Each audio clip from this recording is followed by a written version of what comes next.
بازار کې هره ورځ ګرځې څه کوې؟ دغه خیرات کوي. ښه پلار دې نسته مسی ورور مشر ورور یا نسته دوه واړه که یا څو واړه ابا دې ابا هم چرچي ده په جای کې موټر.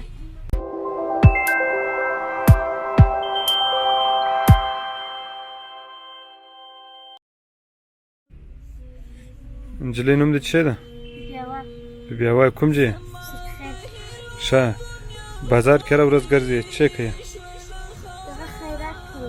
ښه پلار دې نسته مسی ورور مشر ورور یا نسته دوه واړه که یا څو واړه ښه ابا دې ابا هم چرچي ده په جای کې موټر. سلامونه او نیک هیلې د خدمت خیره بنسټ قدرمنو مسؤلینو او هغه دوستانو چې د دې بېوزله خلکو سره مرسته کړې. تاسې مرسته تر همدغسې ماشومانو چې هغه په بازار کې ګرځي او خیراتونه ټولوي او دکان په دکان باندې ګرځي او پلار یې معتاد ده، نو د اعلی یو لکه یتیمان داسې دي. نو تاسې دغه مرسته تر دغسې خلکو انشاءالله رسېږي او دغسې خلکو ته به انشاءالله رسوو. الله تعالی دې تاسو ته اجرونه درکړي. الله تعالی مو سرلوړي او کامیاب لره. بس یو جهان مننه دې تاسو ته مرسته